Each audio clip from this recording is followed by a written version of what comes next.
वचन, सत्य वचन, अमर वचन, जीवित वचन, दिव्य वचन, सत्य वचन, अमर वचन, जीवित वचन।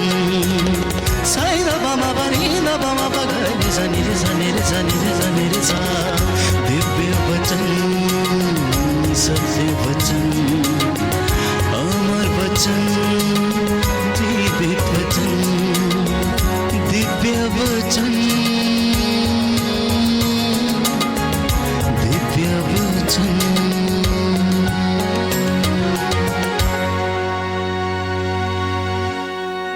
प्यारे भाइयों और बहनों, यीशु मसीह ने स्वयं कहा कि मेरा राज्य इस संसार का नहीं है। मैं इसलिए जन्मा और इसलिए संसार में आया हूँ कि मैं सत्य की गवाही दूँ। जो कोई सत्य का है वह मेरी आवाज़ को सुनता है। और मसीह का राज्य प्यारे भाइयों और बहनों सत्य पर आधारित है। हम जानते हैं कि पायलट पूछना चाहता था, पिलातुस यीशु से सच को जानना चाहता। उसने कहा सत्य क्या है मुझे बताओ। लेकिन उसमें धैर्य नहीं था सत्य को सुनने का, उसमें हिम्मत नहीं थी सत्य को सुनने की। इसलिए यीशु मसीह चुप रहा, क्योंकि सत्य तो उसके सामने खड़ा था। वो उसको अंगीकार करने में पिलातुस असमर्थ था। इसलिए यूहन्ना के सुसमाचार अध्याय 18 पद संख्या 36 से 37 में हम पढ़ते हैं, यीशु कहते हैं देखिए मेरा राज्य इस संसार का नहीं है। मैं तो इसलिए आया हूँ और इसलिए जन्मा हूँ कि मैं सत्य के विषय में साक्ष्य दूँ प्यारे भाइयों और बहनों।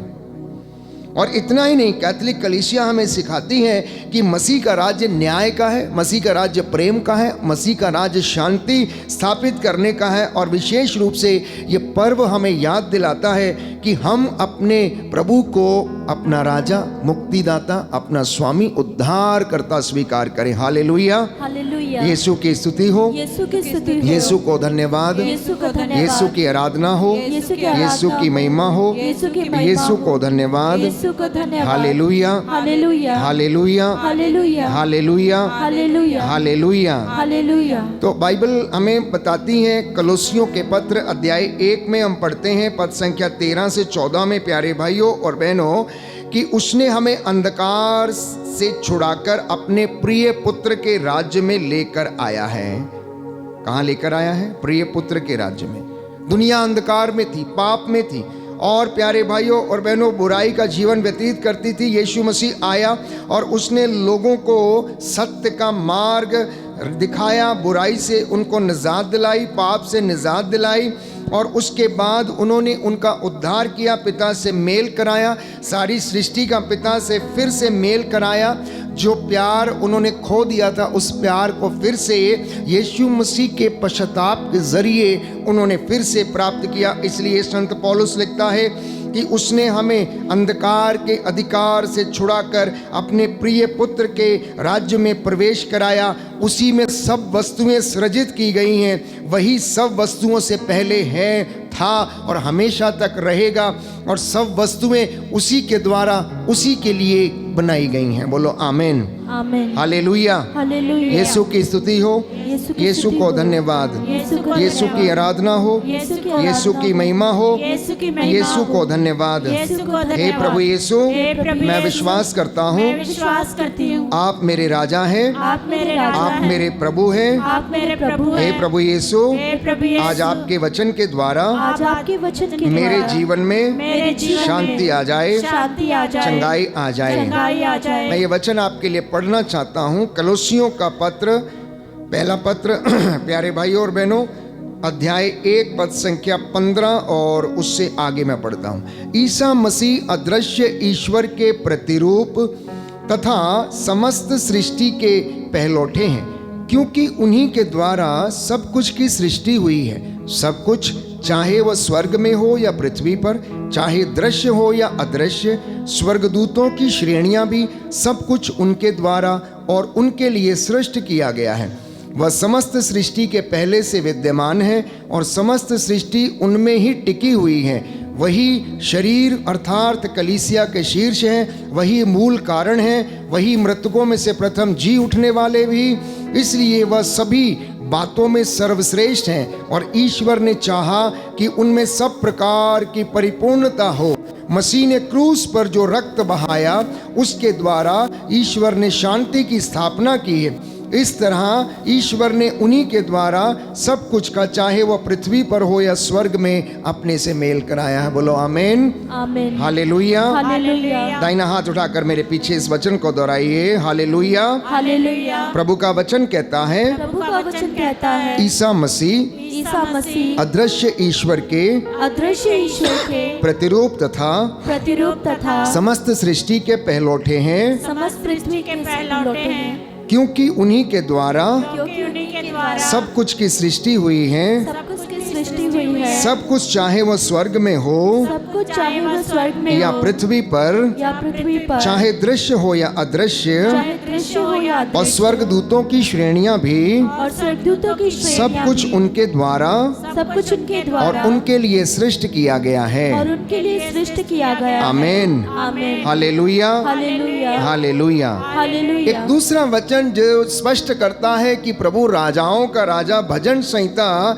24 पद संख्या 1 और उससे आगे हम पढ़ते हैं। साम नंबर 24 वर्स 1, जहां पर लिखा है, पृथ्वी और जो कुछ में है वह सब प्रभु का है, जगत और उसके रहने वाले भी सब प्रभु के हैं। और कलीसिया की शिक्षा है, मसीह का राज्य केवल आत्मिक नहीं बल्कि पूरे संसार की सृष्टि की चीज़ों के ऊपर उसका अधिकार है। उनका राज्य हमें अंधकार से प्रकाश में ले जाता है। जब बात स्वर्ग राज्य की आती है, ये आध्यात्मिक वास्तविकता है जिसे हम देखते नहीं परंतु विश्वास करते हैं। संत पौलुस हमें समझाता, हमें बताता है, विश्वास उन बातों की प्रतीक्षा है जिन्हें हम देखते नहीं लेकिन विश्वास करते हैं कि हमारे लिए वो रखा गया है और एक दिन हम उसमें प्रवेश करेंगे। और प्रभु यीशु उस राज्य की बात करते हैं, उस राजा होने की बात करते हैं। इसलिए मसीह राजा और अंतिम न्याय का अधिकारी है। प्यारे भाइयों और बहनों, बाइबल हमें बताती है, मत्ती के सुसमाचार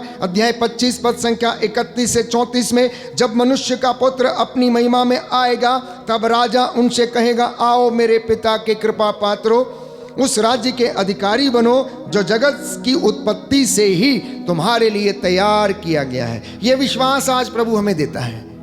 यह विश्वास हमें कलीसिया सिखाती है। ये विश्वास हमारे प्यारे भाइयों और बहनों, धर्म पूर्वज इब्राहिम ने हमको ये दिया, जिस परमेश्वर की वो आराधना करता था। इब्राहिम, इसहाक और याकूब का परमेश्वर जो सदा बना रहने वाला ईश्वर है, जिसके विषय में संत पौलुस कहता है वो कभी बदलता नहीं है, वो सदा एक रूप रहता है। मैं और आप बदल जाते हैं। और परमेश्वर मलाकी के ग्रंथ अध्याय 3 पद संख्या 10 में कहता है, इस बात में मुझे परख कर देख लो, मैं ईश्वर कभी नहीं बदलता लेकिन तुम बदल जाते हो। कहता तुम अपनी भेंटें मेरे मंदिर में लाओ, देखो मैं अपने बादलों को आदेश दूंगा, वे तुम पर आशीष की वर्षा करेंगे। मैं टिड्डियों को आदेश दूंगा कि वो तुम्हारे खेतों को छट न करें। कहता मैं हर एक चीज को मैं आदेश दूंगा। सृष्टि उसका कहना मानती है। बरसात अपने समय पर होती है, गर्मी अपने समय पर आती है, ऋतुएं अपने समय पर बदलती हैं। लेकिन एक इंसान, प्यारे भाइयों और बहनों, जो ईश्वर की बातों को समझ नहीं पाता, जानता नहीं है, अज्ञानता में रहता है, इसलिए अपने जीवन को बदल नहीं पाता है। और अपना जीवन नहीं बदलता है, इसलिए वो अपने सर्वनाश कर लेता है। यीशु मसीह ने कहा, मनुष्य को इससे क्या लाभ, इससे क्या लाभ वो सारा संसार प्राप्त कर ले लेकिन अपनी आत्मा गंवा दे। और संत पौलुस तिमोथी को लिखते हुए कहता है, क्या धर्म ग्रंथ अकारण ये कहता है कि जिस आत्मा का समावेश परमेश्वर ने मनुष्य के अंदर किया, अब वो उसे अपने लिए वापस चाहता है। इसलिए उस राजाओं के राजा को, प्यारे भाइयों और बहनों, सारी महिमा, सारा अधिकार हर व्यक्ति को देना चाहिए। संत पौलुस कहता, हर घुटना उसके नाम के आगे झुकेगा, हर जुबान बोलेगी कि ईसा ही प्रभु है। बोलिए आमीन, आमीन, हालेलुया, हालेलुया। यीशु की स्तुति हो, यीशु की स्तुति हो, यीशु को धन्यवाद, यीशु को धन्यवाद, यीशु की आराधना हो, यीशु की आराधना यीशु हो, की महिमा हो, यीशु की महिमा, यीशु को धन्यवाद, यीशु को धन्यवाद, हालेलुया, हालेलुया, हालेलुया। हालेलुया। प्यारे भाई और बहनों, बात जब राजा की आती है तो हम सोचते हैं कि वो भौगोलिक क्षेत्र से की दृष्टि से हम उसे देखते हैं, जियोग्राफिकल बातों से हम उसे सोचते हैं कि एक राजा है, उसका ये राजपाट है। और प्यारे भाई और बहनों, मैं एक बात को बताना चाहता हूँ। जब यीशु मसीह को प्रलोभन दिया गया, शैतान उन्हें पहाड़ी पर ले गया, वहाँ पर उनकी परीक्षा ली, तो शैतान ने क्या कहा? देखो, ये सारा राजपाट मैं तुम्हें दे दूंगा, तुम मेरी आराधना करो। ये सारा राज मैं तुम्हें दे दूंगा, सारी सृष्टि मैं तुम्हें दे दूंगा। कितना नादान था इब्लीस, जो इस संसार के ऊपर झूठा दावा करता है और यीशु मसीह से कहता है, जिसने उसे सृजित किया, जिसने उसे बनाया, जिस सृष्टि को प्रभु ने बनाया, इब्लीस जो प्यारे भाइयों और बहनों फॉलन एंजल है, गिराया हुआ, फेंका गया स्वर्गदूत, धरती के ऊपर जो शैतान का रूप धारण करके मनुष्य को भरमाता, लड़ाता, मरवाता, कटवाता, हत्या करवाता, व्यभिचार, चोरी, अश्लीलता, हर प्रकार की बुराइयों को वो रचता है। वो झूठा दावा करता है कि मैं इस संसार का क्या हूं? नायक हूं, तुम मेरी आराधना करो, ये सब कुछ मैं तुम्हें दे दूंगा। अगर हम इन बातों को सोचें, गहराई से इनके ऊपर मनन चिंतन करें, तो क्या हम ये नहीं देखते कि आज इस इब्लीस ने प्यारे भाइयों और बहनों हर एक मनुष्य को भरमाया, इसलिए लड़ाता है, मरवाता है, कटवाता है। प्रभु क्यों किसी को लड़वाएगा? प्रभु किसी का सर्वनाश क्यों करेगा? प्रभु किसी की दुर्घटना क्यों करेगा? प्रभु किसी के साथ ईर्ष्या द्वेष क्यों करेगा? उसने तो आपको बनाया, उसने अपनी हथेलियों पर आपको गढ़ा हुआ है। प्यारे भाइयों और बहनों, प्रभु यीशु ने उसे जवाब दिया। प्रभु यीशु ने उसे जवाब दिया और कहा कि संहिता में लिखा हुआ है, एक ईश्वर की आराधना कर, उसको छोड़ किसी दूसरे की आराधना मत कर। प्रभु यीशु ने इतना ही नहीं उससे कहा, हट जा शैतान मेरे सामने से। इतना ही नहीं, यीशु मसीह ने कहा, मनुष्य रोटी से ही नहीं, ईश्वर के मुख से निकले हुए हर एक शब्द से जीता है। तो शैतान आज भी प्यारे भाई और बहनों दावा करता है। रोज दोनों में कशमकश रहती है।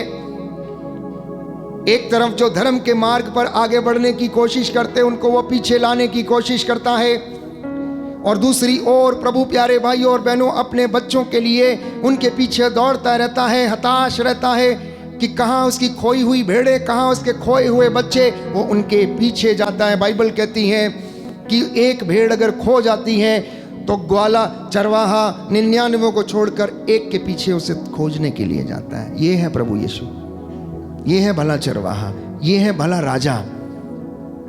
प्यारे भाइयों और बहनों, वो राजा अपने बच्चों की आवाज को जानता है, वो अपने भेड़ों की आवाज को जानता है। जैसे चरवाहा अपने भेड़ों की आवाज को जानता पहचानता है, वैसे वो भी आप लोगों के नाम को जानता है, आप लोगों को जानता है, क्योंकि आप और मैं उसकी कृति है, आप और मैं उसकी सृजित प्राणी है जिनको उसने बनाया है। इसलिए यूहन्ना के सुसमाचार प्यारे भाई और बहनों अध्याय 18 पद संख्या 37 मैंने आपके लिए पढ़ा कि प्रभु यीशु ने कहा कि मैं इसलिए जन्मा, इसलिए संसार में आया हूं कि मैं सत्य का साक्ष्य दूं, सत्य का साक्ष्य दूं। और प्रभु यीशु ने उसी जीवन को जिया। उन्होंने पिता का प्रतिरूप प्यारे भाई और बहनों लोगों के सामने रखा। वो सृष्टि का राजा है। मैंने आपसे कहा, संत पौलुस लिखता है कलोसियों के पत्र अध्याय 1 पद संख्या 16 से 17 में, सब वस्तुएं उसके द्वारा और उसी के लिए सृजित की गई हैं। मसीह शांति का राजा है, इसलिए यशायाह नबी लिखता है अध्याय 9 पद संख्या 6 में, उसका नाम शांति का राजकुमार रखा जाएगा, जिसका अर्थ है इमैनुएल, अर्थात ईश्वर हमारे साथ है। वो शांति का राजकुमार है, वो शांति लेकर आया, शांति बहाल करने के लिए आया, मफलूसों को प्यारे भाई और बहनों उद्धार देने के लिए आया, दरिद्रों को सुसमाचार सुनाने के लिए आया। बाइबल कहती है उसने अंधों को आंखें दी, बाइबल कहती है उसने लंगड़ों को पांव दिए, बाइबल कहती है उसने मुर्दों में जान डाल दी, बाइबल कहती है अर्धांग रोगियों को उसने चंगा किया, बाइबल कहती है प्यारे भाई और बहनों जलोदर की बीमारी से पीड़ित जो लाइलाज बीमारी उससे उसने चंगा किया। बाइबल कहती है उसने 12 बरस की स्त्री को जो रक्तस्राव से पीड़ित थी उसने उसको चंगा किया। बाइबल कहती है उसने पापियों को शिफा दी और उसने मफलूसों को बहाल किया। वो पिता का अब्दी नूर है, वो बादशाहों का बादशाह है, उसकी कोई बराबरी नहीं कर सकता। उसकी कब्र के ऊपर पहरा बैठाया गया प्यारे भाई और बहनों, पिलातुस उसके ऊपर कोई दोष ना पा सका, जनता उसके ऊपर कोई दोष ना पा सकी। लेकिन फिर भी वो चुप रहा, क्योंकि वो जिस मकसद से इस दुनिया में आया था उस मकसद को पूरा करना पिता की इच्छा थी, और इसलिए वो क्रूस की अंतिम सांस तक आज्ञाकारी बना रहा। ये मेरे और आपके लिए आदर्श है, ये मेरे और आपके लिए अनुग्रह है कि उसके पश्चाताप के जरिए मैं और आप अनुग्रह में बढ़ते हैं। इसलिए केवल मसीह बनकर जीवन व्यतीत ना करें, आप विश्वासी बनिए। विश्वासी बनेंगे तो उद्धार पाएंगे, मसीह बनने से आपका उद्धार नहीं होगा, क्योंकि विश्वास करना और उसे अपने रोजमर्रा की जिंदगी में कार्यान्वित करना, ये एक विश्वासी की पहचान है। बाकी सारी परंपराएं हैं, बाकी सारी रिचुअल्स हैं, आप आइए, माथा टेकिए और जाइए। लेकिन अगर मन चंगा नहीं है तो कटौती में गंगा भी नहीं है प्यारे भाई और बहनों। अगर विचार शुद्ध नहीं, विचार पवित्र नहीं है, विचार अगर प्रभु के जैसे नहीं है, मनोभाव ईसा मसीह के जैसा नहीं है, तो मेरा और आपका प्यारे भाइयों और बहनों इन बाह्य आडंबरों को करना एक पाखंड साबित होगा। और अगर आप इसी पाखंड में जीते रहेंगे तो आपकी आत्मा का कभी उद्धार नहीं हो पाएगा। इसलिए अगर आप धर्म के मार्ग पर चलना चाहते हैं तो धर्म पे, जिस पे विश्वास करते हैं, जिस व्यक्ति पे आप, जिस प्रभु को अपना मुक्तिदाता स्वीकार करते हैं, उसके मनोभाव को धारण करना अनिवार्य है और उसे अपनी जिंदगी में क्रियान्वित करना अनिवार्य है। हालेलुया। हालेलुया। दाहिना हाथ उठाकर मेरे पीछे दोहराएंगे, हालेलुया, हालेलुया, हालेलुया। हालेलुया। हे प्रभु यीशु, हे प्रभु यीशु, मेरे जीवन में, मेरे जीवन मेरे में, परिवार में मेरे परिवार में बुराई का, बुराई का, अंधकार की शक्तियों का अंधकार की कोई शक्तियों का अधिकार नहीं है। कोई अधिकार नहीं। Hallelujah, hallelujah, hallelujah, hallelujah, hallelujah. Hallelujah. प्रियजनों, मैं बाइबल से कुछ ऐसे प्रमाण आपको देना चाहता हूं जहां पर प्रभु स्वयं इस बात को बयां करते हैं और बोलते हैं कि वो राजा हैं, वो प्रभुओं के प्रभु हैं, क्योंकि उन्होंने ऐसे कामों को करके दिखाया। और उसका मैंने एक उदाहरण आपको दिया यशायाह नबी के ग्रंथ अध्याय 9 पद संख्या 6 में, कि प्रभु का वचन ये कहता है कि उसका नाम शांति का राजकुमार है। वो शांति लेकर इस दुनिया में आया, वो न्याय का राजा है। इसलिए यशायाह लिखता है अध्याय 11 पद संख्या 4 और उससे आगे, वो धर्म से कंगालों का न्याय करेगा। मसीह का राज्य न्याय और धर्म के ऊपर आधारित है। एक और साक्ष्य उसके विषय में पहला योहन का पत्र अध्याय 4 पद संख्या 8 में पढ़ते हैं कि ईश्वर प्रेम है और जो व्यक्ति प्रेम करता है उसमें ईश्वर का निवास है। तो वो प्रेम का राजा है, वो प्रेम करने वाला राजा है, वो सेवा करने वाला राजा है। मार्कुस के सुसमाचार अध्याय 10 पद संख्या 47 में हम पढ़ते हैं, प्रभु का वचन कहता है, मनुष्य का पुत्र सेवा कराने नहीं परंतु सेवा करने के लिए आया है। बोलो आमीन, आमीन, हालेलुया। हालेलुया। हे प्रभु यीशु, हे प्रभु यीशु, मैं विश्वास करता हूँ मैं विश्वास करता हूँ आप शांति के राजकुमार हैं, आप शांति के राजकुमार, आप प्रेम के राजा हैं, आप प्रेम के राजा, आप सेवा करने वाले राजा हैं, आप सेवा करने वाले जीवन राजा, देने वाले राजा हैं। जीवन देने वाले राजा। Hallelujah, hallelujah, hallelujah. हालेलुया। हे प्रभु यीशु, हे प्रभु यीशु, मेरे जीवन में, मेरे जीवन मेरे में, परिवार में, मेरे परिवार मेरे में, घर में, मेरे घर मेरी में, कलीसिया में कलीसिया में, आपका वचन आपका वचन बढ़ता जाए बढ़ता जाए और लोग लोग अंगीकार कर पाए अंगीकार कर पाए कि आप राजा हैं, कि आप राजा उद्धार करता है। उद्धार करता है। Hallelujah, hallelujah, hallelujah. हालेलुया। एक और साक्ष्य जिसके विषय में बाइबल हमें समझाती है और वो है यीशु मसीह अनंत जीवन का राजा है। उसका राज्य इस दुनिया का नहीं है, उसका राज्य प्यारे भाइयों और बहनों स्वर्ग का राज्य है, जहां पर कभी रात नहीं होती, जिसके चौक सोने चांदी के जैसे पवित्र हैं प्यारे भाई और बहनों। और मैं और आप और सारी कलीसिया उस राज्य की ओर प्रस्थान कर रही है, हम यात्रा कर रहे हैं। इसलिए आप रोज यहाँ पर इबादत करते हैं, इसलिए रोज घुटना टेकते हैं, रोज सिर झुकाते हैं, रोज वचन आप सुनते हैं, अपने जीवन को, व्यवहारिक जीवन को बदलने के लिए, आत्मिक जीवन में आगे बढ़ने के लिए। इसलिए योहन अपने सुसमाचार अध्याय 14 पद संख्या 2 से 3 में लिखता, मैं तुम्हारे लिए स्थान तैयार करने जाता हूँ। यीशु ने कहा, देखो मैं जा रहा हूँ, मुझे जाना अनिवार्य है, मैं ना जाऊंगा तो सत्य का आत्मा नहीं आएगा, और मैं तुमसे पहले चलता हूँ क्योंकि मैं तुम्हारे लिए स्वर्ग में वहाँ पर जगह तैयार करूँगा। तुम्हें जब तक इस दुनिया में रहना है, इसलिए तुम क्या करो, आत्मिक जीवन जियो, पवित्रता का जीवन जियो, शांति का जीवन जियो, विश्वास का जीवन जियो, पिता के योग्य ठहरो, उस घर के योग्य ठहरो जहाँ पर तुम्हारा अंतिम निवास है।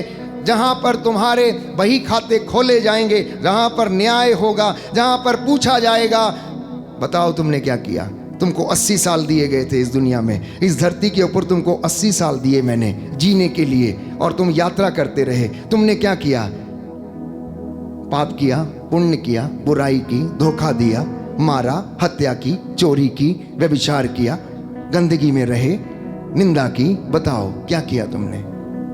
उस वक्त प्यारे भाइयों और बहनों, आत्मा को वचन के तराजू के ऊपर तौला जाएगा, सत्य की शिक्षा के ऊपर तौला जाएगा, और जो पलड़ा भारी होगा वही स्वर्ग में प्रवेश करेगा। स्वर्ग जाने का टिकट प्यारे भाइयों और बहनों ये वचन है, जो आपको रोज समझाता है, रोज बताता है कहां तक की यात्रा करनी है और कैसे जाना है, कैसे उस राज्य में प्रवेश करना है और कैसे उस राज्य का अधिकारी होना है, क्योंकि अनंत जीवन का राजा यीशु मसीह है प्यारे भाई और बहनों। और इसके विषय में बाइबल हमें समझाती है।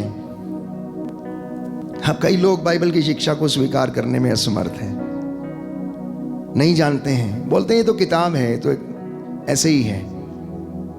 ये प्यारे भाइयों और बहनों 2025 वर्ष जब प्रभु यीशु आए, उन्होंने प्रचार किया, और उनके आने से पहले जो नबियों की शिक्षा थी, जो नबियों ने आकर दी, लोगों को समझाया, इस पवित्र ग्रंथ में प्यारे भाइयों और बहनों वो शिक्षा लिखी गई है। परमेश्वर कैसा है इसमें वो शिक्षा लिखी गई है। स्वर्ग कैसे मिलेगा इसमें वो बताया गया है।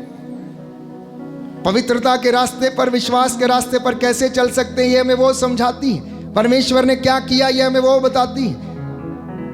धरती का, स्वर्ग का निर्माण कैसे हुआ, सृष्टि कैसे हुई, ये वचन हमें वो समझाते हैं। ये पवित्र आत्मा की प्रेरणा से लिखे गए हैं। आप और मैं पुराने हो जाते हैं, लेकिन ये वचन कभी पुराने नहीं होते।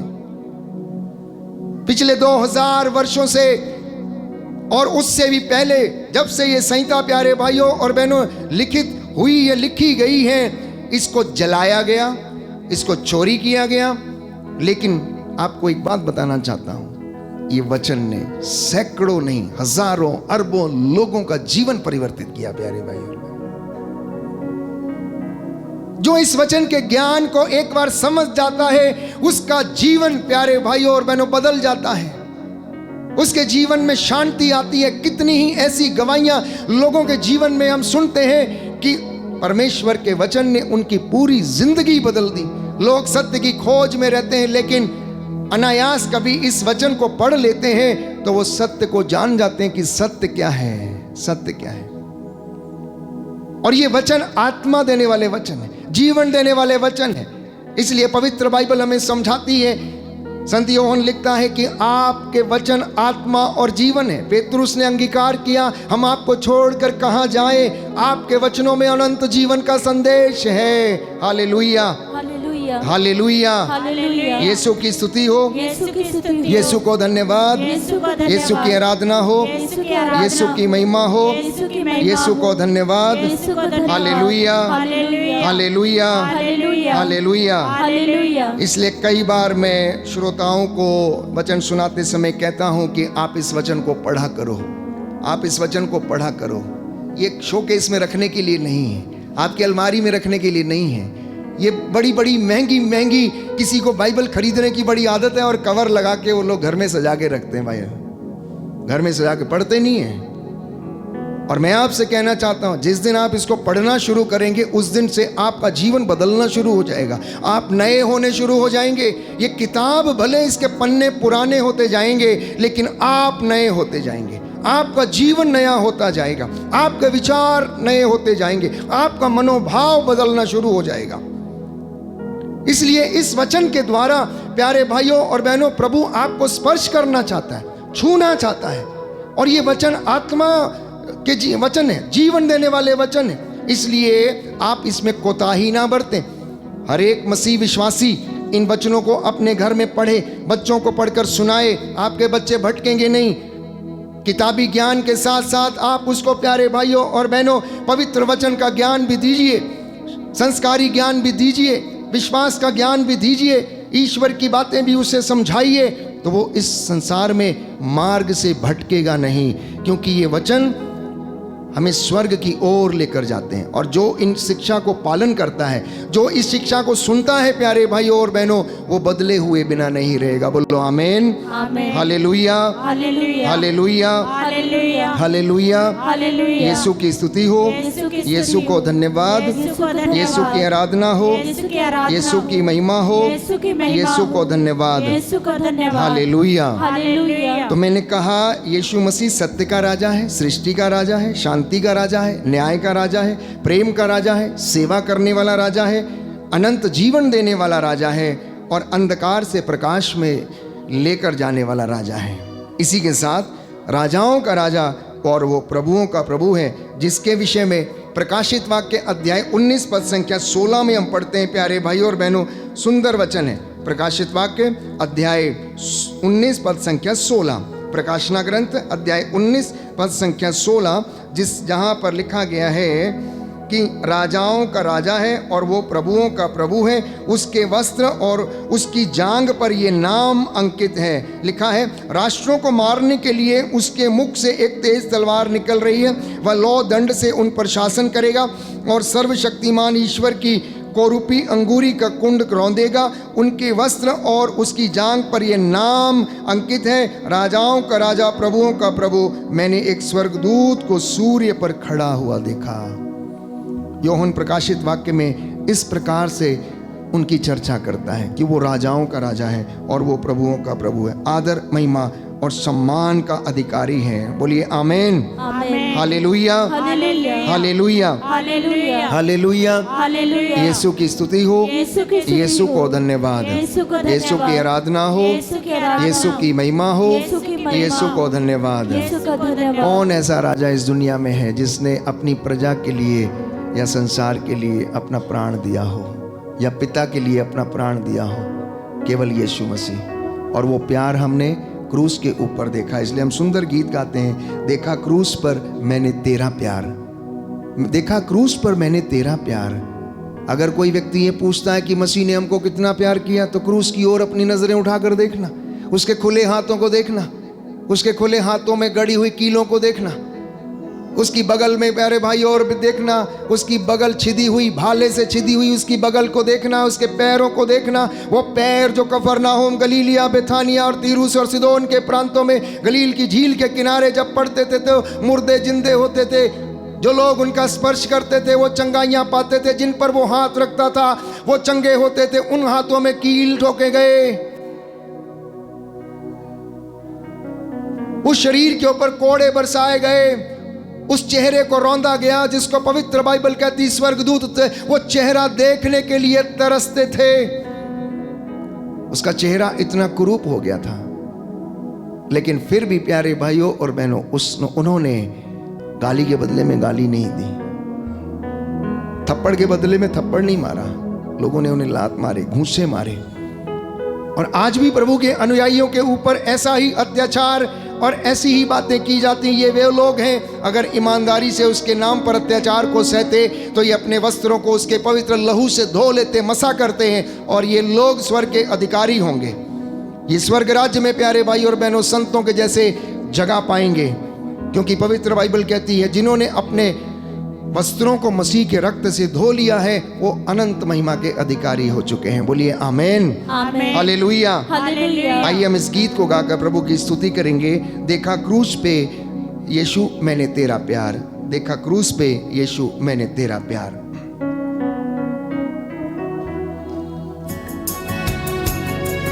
बड़ी भक्ति के साथ आत्मा से भरकर अपने मन में याद करना, प्रभु यीशु जिस पर आप विश्वास करते हैं, प्रभु यीशु जो हमें जीवन देता है, जिसकी आप रोज आराधना करते हैं, वो प्रभु आज आपको ब्लेस करे, आपके घरों को आशीष दे, आपकी आत्मा को आनंद से भर दे। मैंने क्रूस पे तेरा प्यार, कुर्बानी तेरे जीवन की, देखा मैंने क्रूस पे तेरा प्यार, कुर्बानी तेरे जीवन की, देखा मैंने क्रूस तेरा प्यार, कुर्बानी तेरे जीवन की। देखा मैंने क्रूस पे तेरा प्यार, कुर्बानी तेरे जीवन की। गाएं सभी लोग। बदले में क्या दूंगा मैं अभी, सच है, मेरा जीवन देता हूँ प्रभु।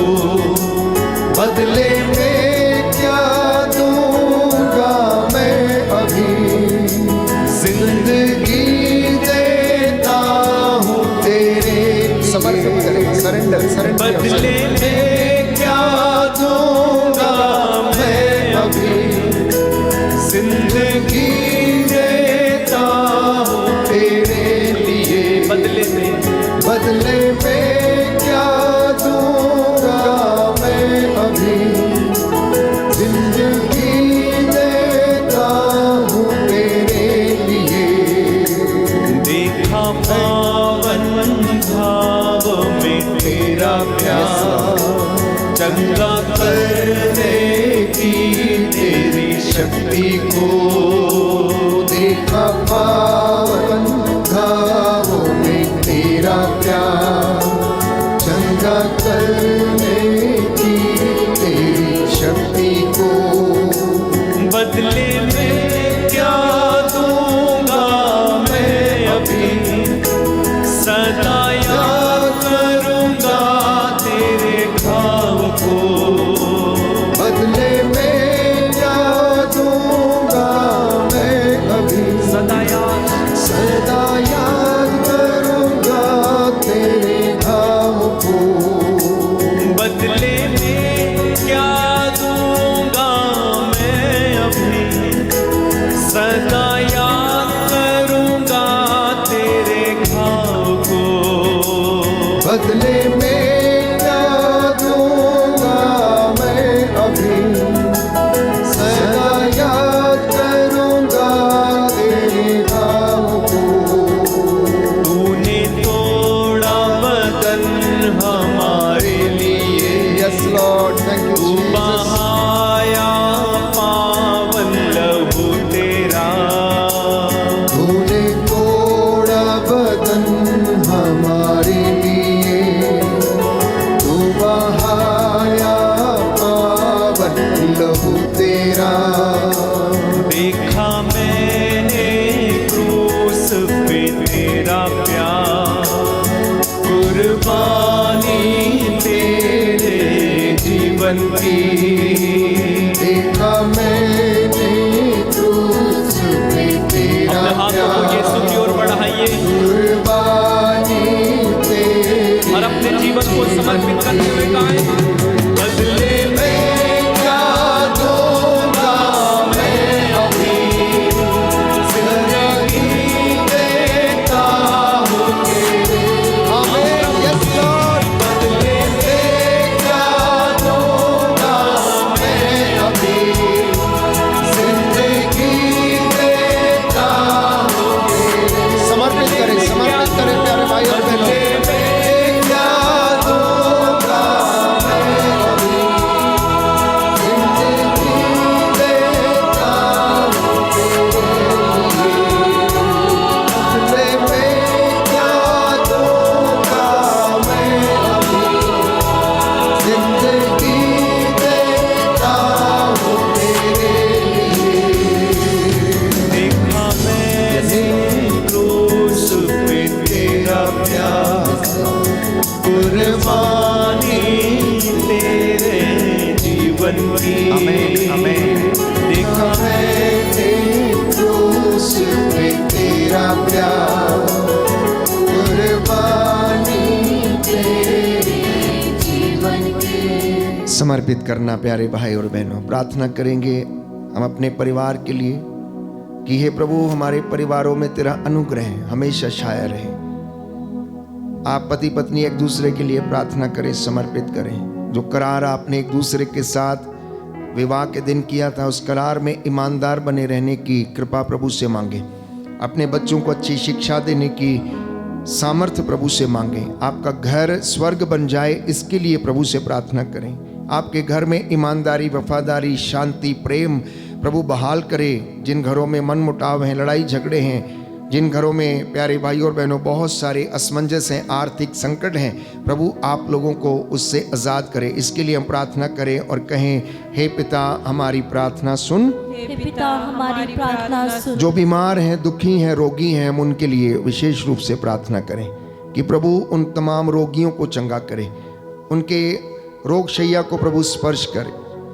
प्रार्थना करें कि जैसे प्रभु आपने अर्धांग रोगी को चंगा किया, 38 बरस के रोगी को आपने चंगा किया, कुबड़ी स्त्री को आपने सीधा किया, जलोदर की बीमारी से पीड़ित व्यक्ति को आपने चंगा किया, कोढ़ी को आपने शुद्ध किया। हे प्रभु हमारे शारीरिक रोगों से, कमजोरियों से हमें आज़ाद कर और हमें चंगाई प्रदान कर। इसके लिए हम प्रार्थना करें और कहें, हे पिता हमारी प्रार्थना सुन। अपने लिए भी प्रार्थना कीजिए कि प्रभु आपको और मुझे हाथ पैरों में बल दे, हमारे मन में उसके घर का उत्साह हमेशा बना रहे, उसके वचन के प्रति हमें साक्ष्य देने और अंगीकार करने की कृपा हमें नित्य प्रतिदिन मिलती रहे। माता मरियम हमारे लिए प्रार्थना करे, स्वर्ग दूतों की सेना हमारे लिए प्रार्थना करे, हमारे घर, हमारे चौखट और बिछौनों को प्रभु आशीष दे।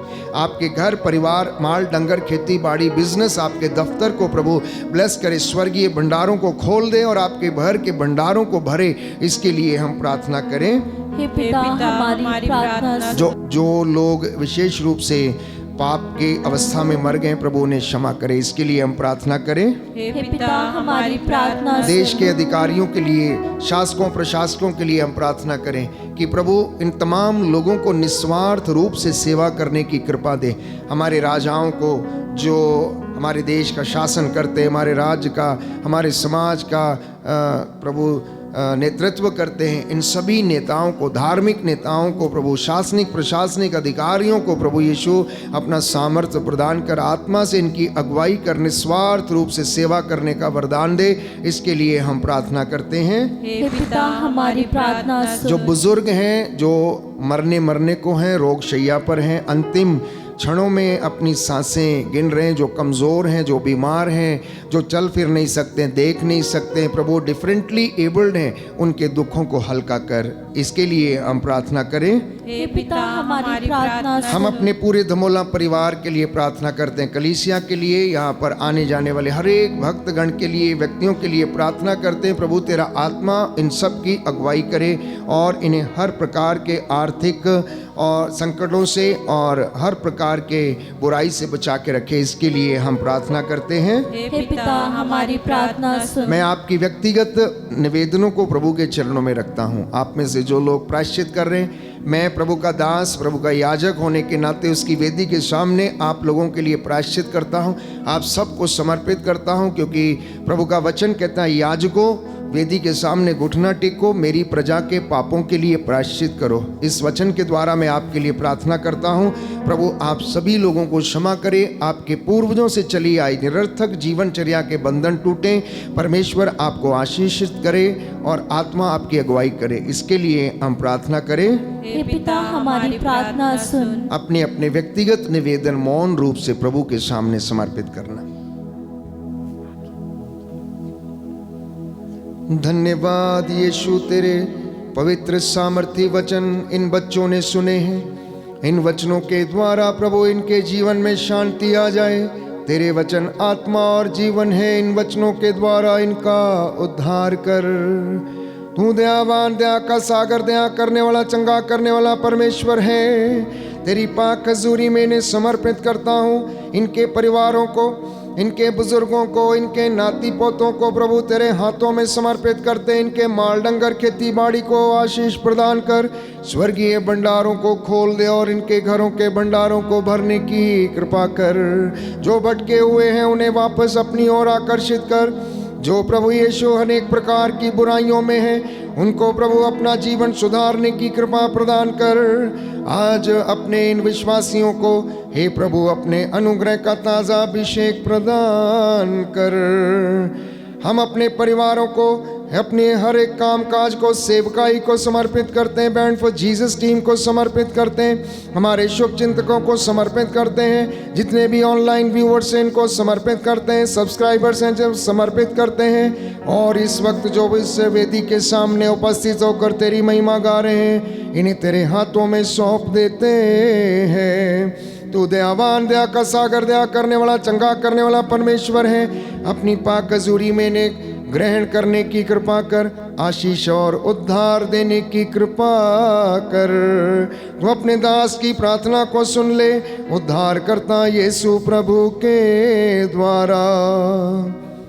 आमीन, आमीन, आमीन।